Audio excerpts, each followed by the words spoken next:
If there are legislation that will be pushed after, during even the hearings, COMSEC, kindly forward this to Attorney Eglon. And also, Attorney Degra, for your information, the chairmen serve as the principal authors to these House bills. With that being said, I just have a policy question. Kanina pa po, Mr. President, na babanggit tong pag bumunot, barilin. Tama po ba yun? Oh. Hindi po ba pwede, Mr. President, yung i-disable na lang kaysa patayin? Yung bang barilin na muna sa paa, sa braso? Bakit kailangan patayin? Pag bumunot yung tao na yung kriminal sa harap mo, or even if not a criminal o nakalasing lang, pagka bumunot yung baril siya, papunta yung baril sa direksyon mo, you are in sige lang kayo, sira ng plato dyan, maubusan tayo dito. Alam mo sir, pagka nakatutok yan sa katawan mo sir, that's the end of you. Okay. No, I'm just curious. Self-defense. Yes. Thank you very much, former President. To Chel Jokno, Attorney Chel Jokno, meron po bang handbook or paano po ba dapat ginagawa ito? Di ba dapat maximum tolerance ang ini-implement? Yes, Mr. Chair. It's very clear both in the PNP manuals as well as the UN regulations that the use of lethal force is only to be done as a last resort. Klarong-klaro po yan, paulit-ulit yan nakikita sa both sa PNP manuals at sa United Nations guidelines. Okay. Thank you very much. Former Senator De Lima, before I recognize you, yung mga nanay po kasi ng mga biktima, magpapaalam na po sa atin. Kaya sa mga kinatawan at mga congressman na nandito, kung wala naman po tayong mga katanungan sa kanila, okay lang po ba na magpaalam na po yung mga nanay? Are you okay with that? Okay. But before they go, the chair will give you a minute or maybe 2 minutes each. Kung meron po kayong gustong sabihin bago po kayo umalis at umuwi sa inyong mga pamilya. Maraming unahin po namin kay Ma'am Lori Pasco. Ma'am Lori. Magandang gabi na po sa ating lahat. At bago po kami umuwi ay gusto naming magpasalamat sa committee na ito na nagbigay sa amin ng pagkakataon upang maipahayag namin kung ano yung aming saloobin at maikwento namin ang aming mga karanasan at kung ano yung nangyari sa aming mga mahal sa buhay. At yung mga panawagan po namin na sana po ay magkaroon talaga ng hustisya ang aming mga mahal sa buhay. At magkaroon po talaga ng masusing investigasyon. Maraming salamat po. Salamat. At ang susunod ko naman pong kikilalanin ay si Mary Ann Domingo. Ma'am Mary Ann Domingo.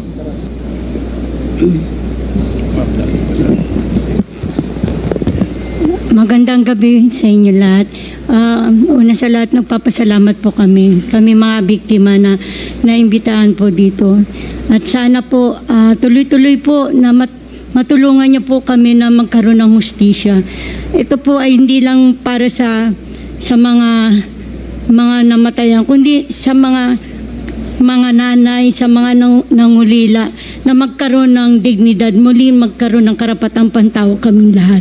Sana po matulungan niyo po kami na mabigyan ng hustisya kaming lahat. Salamat po. Maraming salamat po, Mrs. Domingo. At panghuli po, Ma'am Cristina Pascual. Sa lahat po na nandito sa Congress, buong puso kami pong nagpapasalamat sa inyo na nararamdaman po namin na kasama namin po kayo sa nararamdaman naming bigat sa araw-araw po. Kaya po, wala po kami sawang nagpapasalamat po sa inyo. Salamat po. Maraming salamat. Yes, ma'am. Kasama Pakipatay lang po yung mic pag hindi na po gamit. Yes, ma'am. maraming salamat po sa committee ito. Gusto rin po namin acknowledge ang iba pang mga pamilyang kasama namin nandito po sa likod. Sila Nanay Dalia. Pwede po bang tumayo yung mga pamilya na nasa likod? Hindi po namin kayo nakilala kanina, kaya pasensya na po kayo. Pwede po kayong tumayo? Opo. At ganoon din po si Sister Lisa Ruedas, ang patuloy namin kasama sa paglalakbay. Si Nanay Sally, si Nanay Dalia, si Jane, at si Nanay Purisima. Sila po ang mga pamilyang 8 taon na pong naghahanap ng hustisya. Maraming salamat po. Maraming salamat po at sa tiwala na ipinagkaloob niyo po sa Kongreso, sa Quadcom, at umasa po kayo na patuloy po natin hahanapin, maski mahirap man ang katotohanan, at hindi po tayo titigil upang mabigyan po ng hustisya ang maraming mga pamilyang nawalan. Kaya maraming salamat po sa inyong pagdalo sa oras at panahon. Senator De Lima, former Senator De Lima. Thank you, Mr. Chair, Your Honors, for allowing me to make an intervention. I just wish to comment on 3 points tackled during the questioning of the Honorable Congressman Adjong and also the responses of the resource person, the former mayor, former president, to those questions. Number 1 is about the limited period of detention. So ang sabi po ng dating mayor, dating pangulo, under current realities, medyo hindi na ho ito sapat. So he is proposing amendment of the pertinent laws, particularly the revised penal code. Let me remind everybody po na hindi lang po ang batas ang kailangan nating i-amend, kasi nandyan mismo yan sa saligang batas sa konstitusyon, yung maximum period of 72 days as detention. Nandyan po yan. That's the maximum allowable period. Kaya yung tungkol nga po dun sa Anti-Terrorism Act, isa po sa naging issue na ganun nga ho, na yung 24 days of detention na nakalagay dun sa Anti-Terrorism Act, hindi po tumutugma. And in fact, sobra dun sa sinasabing period of detention na pwede, but after that, dapat i-charge nyo na, hindi tumutugma doon sa provision of the Constitution. So kailangan ho natin, hindi lang batas, kung yun ho ang magiging posisyon ng Kongreso, ay dapat kailangan din i-amend ang Constitution. Pero syempre, hindi lang basta-basta dahil gustong i-amend, pag-isipan po ng husto yan. Kailangan mabalanse.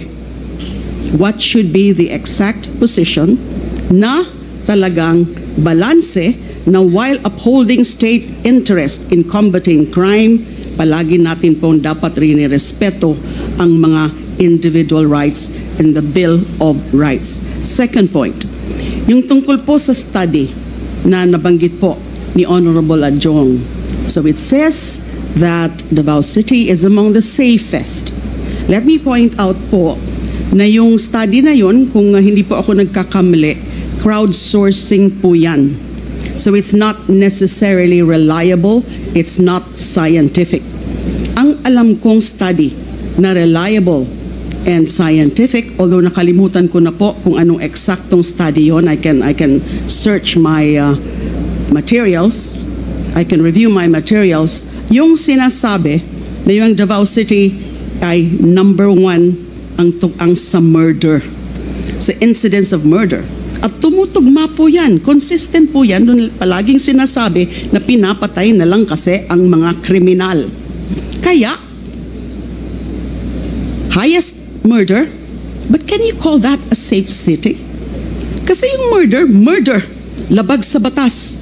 Pwede bang safe ang isang lipunan kung basta na lang mga pinapatay na wala, na hindi dumadaan sa rule of law, at wala nga tayong batas ngayon na kumikilala sa death penalty. So how can it be a safe city? Number 3, death penalty. lagi po akong aalma kapag meron nagpro-propose ng death penalty. Pagkatapos naman kung mga anong insidente dahil nagkaroon ng mga high-profile heinous crimes, some would again propose death penalty. Kaya nga po yung sinasabi na yung sinabi hong listahan kanina ni Honorable Suarez, I actually support all of those. The policy recommendations, saka yung mga proposed bills, including the anti-EJK bill. I fully support those, except the one reimposing or seeking to restudy death penalty and eventually reimpose. Why? Number one, alalahanin ho natin, baka nakakalimutan po natin na meron pong linagdaan ang Pilipinas na sinatawag na Second Optional Protocol to the International Covenant on Civil and Political Rights. Nung pinirmahan ho natin yung Second Optional Protocol, we committed as a state party never to reimpose or restore death penalty. Nag-commit po tayo doon, nanumpa tayo na hindi na natin maiisip na i-reimpose ang death penalty. Now, isa pang rason kung bakit hindi ko talaga, never akong magsasang-ayon sa death penalty. Yung ating resource person, the former mayor and the former president, kasasabi lang po niya, yung justice system natin, insufficient, weak, inefficient, flawed, may mga diferensya pa ang ating criminal justice system. So kung ganun, dapat ayusin muna natin yung criminal justice system. Kasi pag ganyan na flawed, sigurado ako na magkakamali. May mga pagkakataon na magkakamali ang korte na mag-impose ng death penalty. Yung mga bansa nga, yung mga ibang jurisdictions na medyo advanced na yung kanilang criminal justice system, nagkakamali pa rin. There are really recorded, documented cases of erroneous convictions and erroneous executions. So tayo pa kaya? Na tayo na mismo ang nagsasabi, kulang pa, inefficient pa, flawed pa, weak ang ating justice system? And then lastly, marami na pong mga studies na ang death penalty is never a deterrent to the commission of crimes. So ano magiging silbi nun? Tama na lang po yung ang i-impose kapag mga heinous, mga malalaking kaso, mga murder cases o mga drug cases na mga malalaki, tama na lang pong reclusion perpetua. Basta dumaan sa tamang proseso. Basta maayos ang justice system na mabilis ang takbo ng mga kaso at mapanagot sila ng tama. So for those reasons, Your Honors, Mr. Chair, I register, as always, my position against any plan to reimpose death penalty. Maraming salamat po. Thank you very much, former Senator De Lima. Next on our list is Congressman Sendanya. Mr. Chairman, may I just interject for... First, is this a short interjection? Yes, it's just in connection also with what Senator De Lima said and what Congressman Adjong... with the permission of Congressman Sendanya. Make it short, please, former Senator Trillanes. Yes, Mr. Chairman. With all due respect to Congressman Adjong, but he's working on the assumption that seryoso, honest to goodness yung war on drugs. As we found out and as what I presented a while ago, Congressman Adjong, but he's working on the assumption that seryoso, honest to goodness yung war on drugs. As we found out and as what I presented a while ago, everything is a ruse. Lahat po yon ay pagpapanggap lang. Kaya nga hindi niya masagot yung mga justifications dahil drama lang nila yon. It's just a form of social control, matakot lahat, and it was very effective. Sinampulan si Senator De Lima, pinakulong na walang na fabricated charges, kaya wala na, kumaga umatras na lahat. So it was all about that. Pero titignan nyo what happened after. Yung grupo niya, yung sindikato niya, sila Michael Yang, sila Pulong, Charlie Tan, started importing illegal drugs through the front door sa customs. Pero ang ginawa nila nung una, a few months nung start nung administration niya, binabasag nila yung mga shabu laboratory everywhere with the projection na seryoso sila sa illegal drugs, pero mga kompetensya nila yon, yung local shabu manufacturers. So nung na-abolish na nila lahat, in-import na nila through the front door. Ngayon, magkano ang presyo nung shabu at that time nung kanila tumaas? So yung cartel nila ang nakinabang nung monopolization ng drug war. Kaya nga, sa galit niya, kunyari, sa pagpe-pretend niya ng galit siya sa illegal drugs, pero nung in-import yung 11 billion na shabu, yung 6.4 billion na shabu, then a few others na in-import, meron bang sinabihan si Duterte na kung sino yung drug lord behind it? Wala po. Tapos ito po yan. Sino po yung Customs Commissioner na nung time na yon? Si Faeldon sa 6.4, si La Peña nung 11 billion. 'Di ba? Pinadaan sa customs. Kung talagang galit na galit ka at hindi mo kasabwat yung nagpasok na yon, you should have hung these people kung talagang ganun siya magsalita eh. Pero anong ginawa po niya? Pre-promote niya. No? Pre-promote niya po ito. Pre-protectionan niya kasi mga kasindikato niya. Then, here comes si Peter Lim, who was identified as one of the drug lords, pero same triad nila Michael Yang, kaya hindi nila mapatay, pinaalis na lang. No? Kunyari, nung nape-pressure, finailan po ng kaso, pero anong ginawa ho? Dinismiss. Despite the evidence. Tapos anong ginawa ho dun sa prosecutor na nag-dismiss? Pre-promote na judge. We have documented all this. Kaya we followed yung sequence ho. Kaya hindi kami mabobola ng mga ganyang parang seryoso at kaya ako maraming nalilito na parang talagang gusto niyang ayusin lang talaga yung illegal drugs pero hindi. Former Senator Trillanes, yes. Can we just just one more point, Mr. Chairman? Yes, yeah. We're going Mr. Chairman, off tangent from our discussion. If I may, Mr. Chair. Yes, Congressman Fernandez. Para to save time, no, Yes. Mr. Chairman, can we have the documents that na sinasabi mo a while ago? So, para lang po makuha namin yung lahat ng points that you have mentioned. I already submitted to the COMSEC yung... When was this? Just today, yung nung present po. Alright, thank you. Kon po, yun po, as challenged earlier by Chairman Paduano, na pwede pong imbitahin yung AMLAC, but as I understand, hindi po exempted yung legislative inquiry because sinubukan na po namin yan.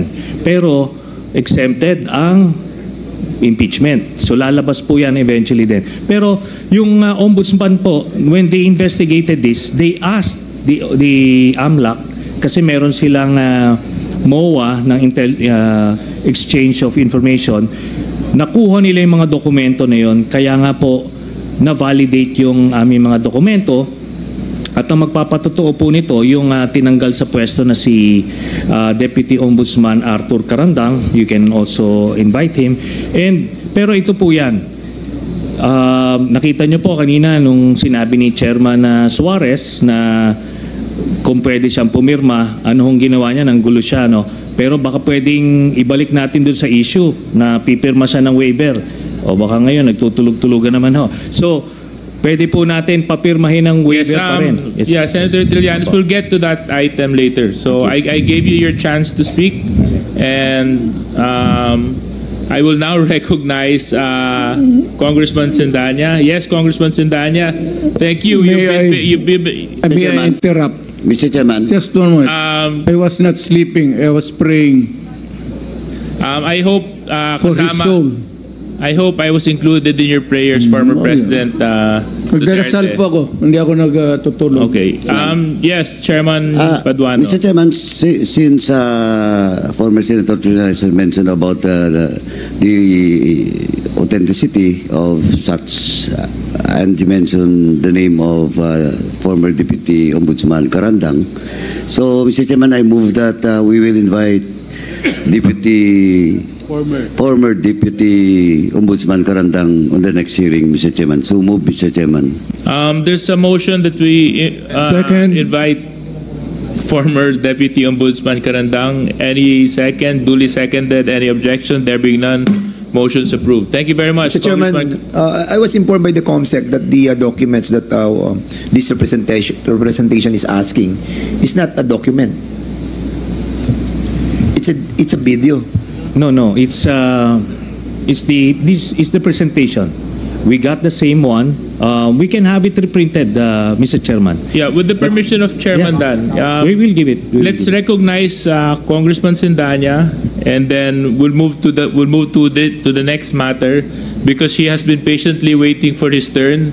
Kaninang umaga pa yan nandito, so pagbigyan muna natin. Congressman Sendanya, bagong upo po itong kinatawan ng kanyang party list. So, of course, you have 10 minutes. You may proceed. Magandang gabi po, Mr. Chair. Maraming salamat. Magandang gabi po sa ating lahat. Totoo po yun, kanina umaga pa, walang tayuan, walang kain. Pero chill lang muna po tayo in the pursuit of truth. I'd like to begin with a short manifestation on the issue of the death penalty. I have to put on record that Akbayan maintains that this is an anti-poor measure. Alam naman po natin na ang karamihan, if not all, ng nasa death row ay laging puro mahihirap dahil hindi nila afford ang mahusay na abogado. Which calls to mind yung mga biktima ng EJK na karamihan ay mahihirap. Kaya nga po marami nagsasabi that the war on drugs is a war on the poor.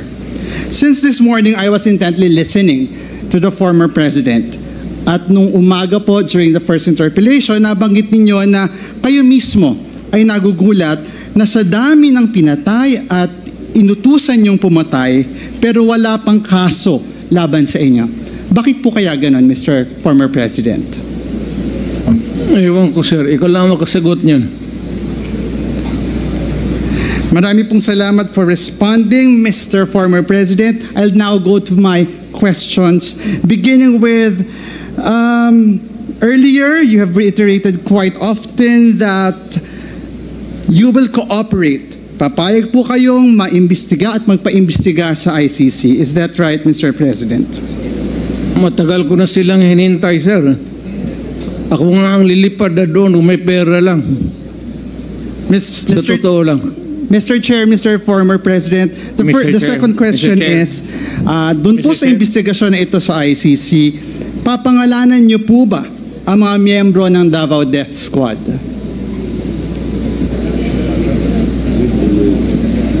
Former President, yes? Ako yun, sir? Yes. Your response? Yes. Can you turn the mic on, please? Thank you. DDS? Sila lang man nagawa ng Davao Death Squad. DDS means Davao Development System. That's the correct term. You are abusing the phrase to the detriment of my city. Wala na tuloy pumupunta doon. Still on the issue, Mr. Chair, willing po ba kayo na doon sa investigasyon na yon sa ICC na pangalanan ang mga biktima ng pagpatay sa Davao ng DDS, however you call it, simula nung kayo ay mayor hanggang sa kayo po ay maging presidente? Hindi ako gumagawa ng listahan, sir, kung sino ang namatay. You have to go to the register of what's it? Civil registrar at maybe sa police. Huwag ho sa akin, hindi ako bookkeeper ng para sa namatay ng mga tao. Next question, Mr. Chair, Mr. Former President, willing po ba kayo na doon sa investigation na yon magsalita tungkol sa paggamit nyo sa PNP bilang inyong death squad through the reward system? Yes, I will answer questions about DDS, but I have never said that I am willing to admit the existence of DDS to kill people.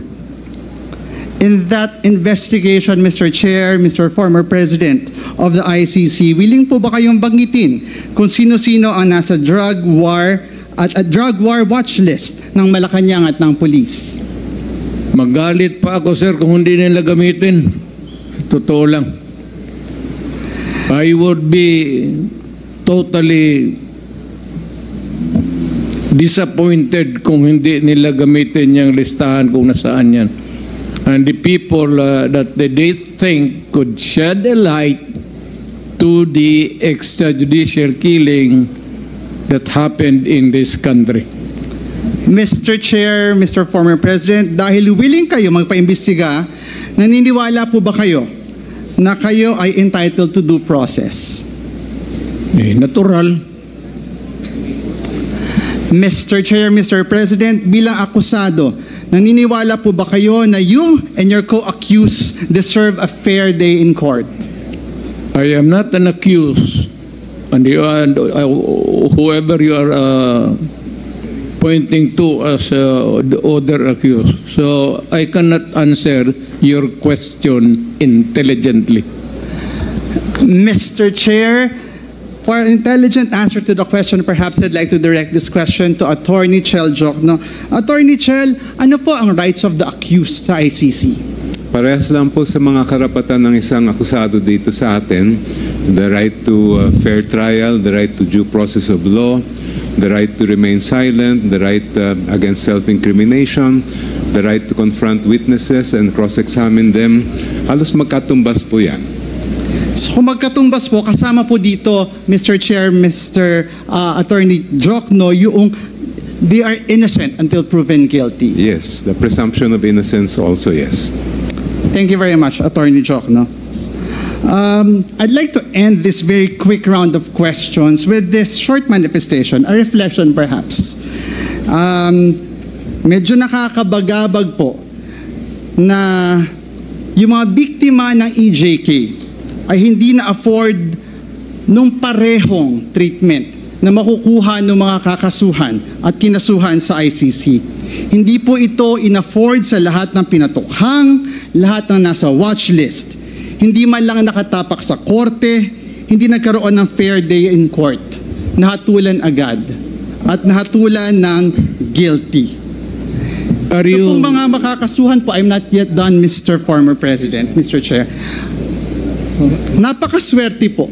Should the former president face the ICC na hindi niya mararanasan ito dahil makakaranas siya doon ng due process na ipinagkait sa mga biktima ng tukhang at extrajudicial killings. That would be all, Mr. Chair. As promised, I will not consume my time. I will respond by saying, sir, that I'm waiting for the warrant of arrest of the ICC at saan ba, sa Hague ba yan? Hindi pa ako nakapunta doon. Libre yan. Baski nag-handcuff ako, I would be very willing to go there. Anytime. Totoo yan. Sa edad ko na ito, I'd rather spend my time. Maganda ang prisuhan doon, sir, eh. Komportable. Doon na lang ako magtapos ng buhay ko. Thank you very much, Congressman Sendanya.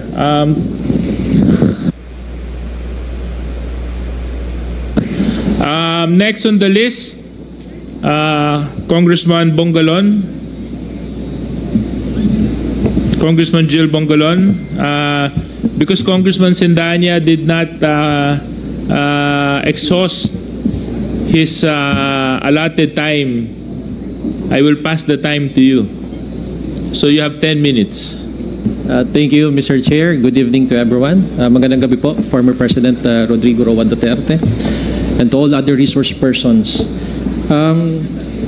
let's talk about the International Criminal Court.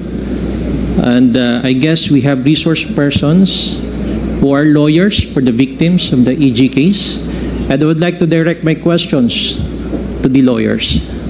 Based from my understanding, Mr. Chair, the jurisdiction or the general mission of the ICC is to investigate and, if warranted, prosecute individuals who are charged with heinous crimes such as war crimes, genocide, and crimes against humanity. Would that be correct? Yes, Mr. Chair, including a fourth crime, crimes of aggression. So these are the only 4 types of crimes tried before the ICC. Yes, and that includes crimes of aggression. And later on, nakuha po yung attention ko doon po sa opening statement ninyo, Attorney Conti, na merong hong kaso ngayon, no, ang biktima nitong EGK at nasa ICC na po ito. Tama po? That is correct. The preliminary examination was opened February 2018 and the investigation was granted June 2021. Before I go on the details of the case, would you care to update us what is the status of this case before the ICC? So the status of the case at present, Your Honor, would be it's at the investigation stage. Bale po, yung sa atin po kasi ang kilala natin ay preliminary investigation. And there are 2 questions. One, what is the crime committed? And second, who is the perpetrator? Sa ICC po, sa preliminary examination, ang tinalakay na ay meron bang crimes against humanity na ginawa sa Pilipinas? Meron. Kaya nasa second stage na po tayo, who is most responsible or who are most responsible for these crimes against humanity. The ICC is in the process of determining these people so that they can issue either summons or warrants of arrest before trial can begin. You mentioned a while ago that it was already determined that there is a crime against humanity. And you are referring to the war on drugs. Yes, Your Honor. Is that correct? Yes, Your Honor. The ICC opened the investigation upon the request of the Office of the Prosecutor, approving the request because they believe that there is reasonable basis to believe that crimes against humanity were committed in the Philippines within the scope of November 2011 to about June 2016, murders and other inhumane acts which happened in Davao City, and from July 2016 to March 2019 nationwide. So that is the scope of the investigation, temporal and geographic.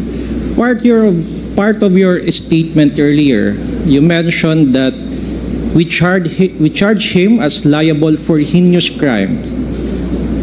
Heinous crimes. He is liable for conspiracy because of the institution of a state policy to neutralize whomever he identified as so-called enemies of the state under the guise of anti-criminality.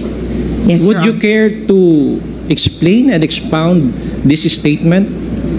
Your Honor, actually part of that is derived in fact from ICC documents, both from the OTP or the Office of the Prosecutor request to open the investigation and the decision agreeing to such. This conspiracy says that the killings were premeditated murders. Ang lumalabas po, kung magre-refer po ako sa sinabi kanina ng isa pong resource person, si Senator Trillanes, the war on drugs was a ruse. Nabanggit ko rin po na hindi naman naging quote-unquote talagang gera, kundi naging massacre ng mahihirap. Ang kinalabasan po, gagawa ng kumbaga enemy. Ang kalaban daw ay droga at under that, mag-ooperasyon. Sa ilalim ng mga operasyon, nagkaroon po ng planting of evidence, fabrication of evidence para mabuo yung itsura na parang may nangyayari sa war on drugs. Pero po sa totoo, ito po ay mga patayan na talagang isinagawa para lang iswak doon sa operations. Kung ididikit ko din po doon sa dati na nating na bulatlat, pati po mga politically motivated crimes or politically motivated murders, dito na rin ipinasok sa quote-unquote war on drugs. Earlier, we had a discussion that it was mentioned that guilt sa pagbubukas po ng trial sa ICC at sa kahit na ano pa man pong korte. I've seen one of your interviews in the television, and yet you are hopeful that before the 2024 ends, a warrant of arrest will be issued by the International Criminal Court. Inaasahan niyo po ba talaga na lumabas bago matapos ang taon ngayon? Well, yes, Your Honor. But of course, there are processes with the ICC that are out of our control. Mr. Chair, I just would like to share and inform everyone that earlier today, the Executive Secretary, former Chief Justice Lucas Bersamin, stated that if the former president desires to surrender himself to the jurisdiction of the ICC, the government will neither object to it nor move to block the fulfillment of his desire. Can we ask the reaction or the comment of the lawyers of the victims? It would be nice to do that, sir, but they do not have any I think, Mr. Chair, if there's a question with regards to the ICC, the interpretation of the statement of the Executive Secretary is that if the ICC will issue a warrant of arrest and the Interpol is going to execute the warrant of arrest, the Philippine government, the Marcos administration, will not object to it and will allow the serving of the search warrant against President Duterte or whoever is the subject of such search warrant, Mr. Chair. Yes, I fully agree, Attorney Colmenares. And in fact, that is what is stated in the second paragraph of the statement issued by the Executive Secretary, which I quote, "But if the ICC refers the process to Interpol, which may then transmit a red notice to the Philippine authorities, the government will feel obliged to consider the red notice as a request to be honored, in which case the domestic law enforcement agencies shall be bound to accord full cooperation to Interpol pursuant to established protocols." So before I would elicit your comment or reaction, Mr. Chair, I would like to ask the comment of our former President Duterte about this issuance of the Executive Secretary. I'm happy with the narration of whatever says there is. Ang problema, walang jurisdiction. Bigyan mo muna ako ng jurisdiction before anything else. Before you move, jurisdiction muna. May jurisdiction ba sila? Okay, Mr. Chair, I would like to ask the lawyers from the NUPL, or probably Attorney Jokno can also explain. Thank you, Mr. Chair. The ICC has jurisdiction.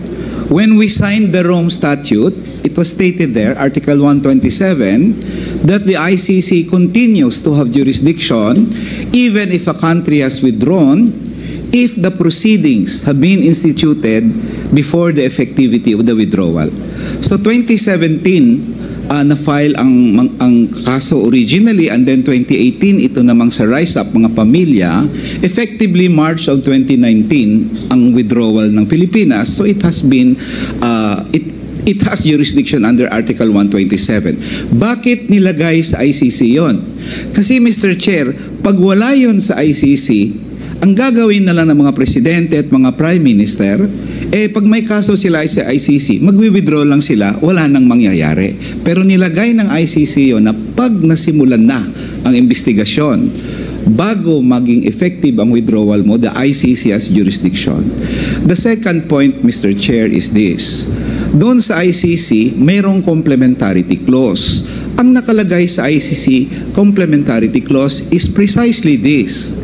If the person is being investigated or prosecuted sa bansa na kung saan siya, then ICC genuinely investigated or prosecuted, then the ICC will not admit the case. Inadmissible siya. Ngayon, ang tanong, may kaso ba o investigasyon o prosecution ang mga akusado sa ICC? Answer, no. So therefore, hindi magti-trigger ang complementarity. And of course, nabanggit kanina, Mr. Chair, may admission mismo si dating Presidente Duterte na ang mga korte natin dito ay ineffective, inefficient. Talagang magagamit po yan, Mr. Chair, sa ICC because the ICC also has a phrase na pag sinabi niya, kahit pa kinasuhan ka sa Pilipinas, pero ito ay inability or unwillingness, ibig sabihin, hindi makadeliver ng accountability, then the ICC continues to have jurisdiction. So the ICC has jurisdiction because of those terms, Mr. Chair. And last point na lang, Mr. Chair. Pag pumirma tayo ng kontrata, we subtract something from our sovereignty. When we signed the protocols with the Interpol na pag may sineserve kayo dito na warrant of arrest, susundin namin yan. That's part of our giving up a part of our sovereignty doon sa ganyang klase na obligasyon. The same din sa ICC. At hindi maganda, Mr. Chair, na pag sakali hindi i-fulfill ng Philippine government ang pinirmahan niya sa Rome Statute many years ago, ang sabihin ng international community, hindi pala kayo mapagkatiwalaan Pirma kayo ng pirma ng kontrata, pero pag-alanganin na o treaty, pag-alanganin na atras kayo. So it is also to the interest of the Philippine government na i-fulfill ang obligasyon sa ICC precisely because we have committed ourselves to do our obligation.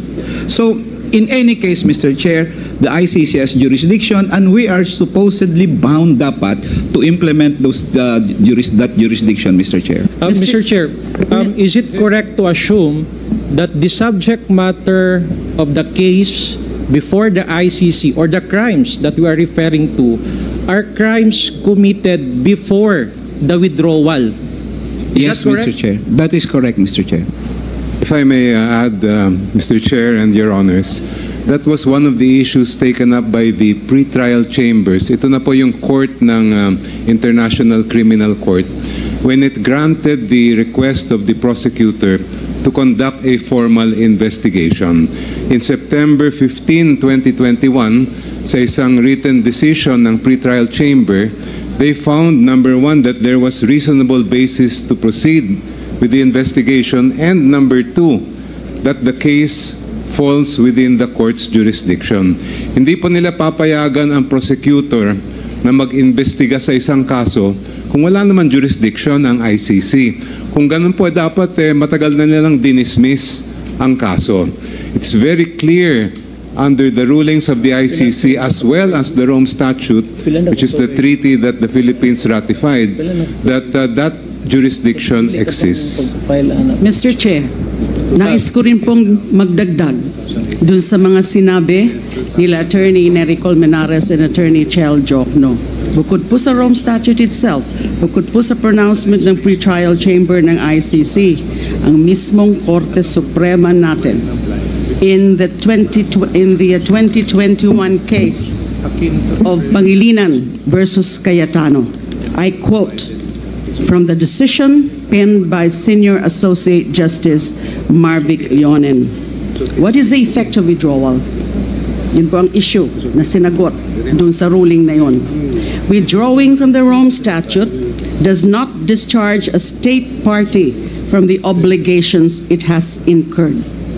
Then the Supreme Court proceeded to say, a state shall not be discharged by reason of its withdrawal from the obligations arising from the statute while it was a party.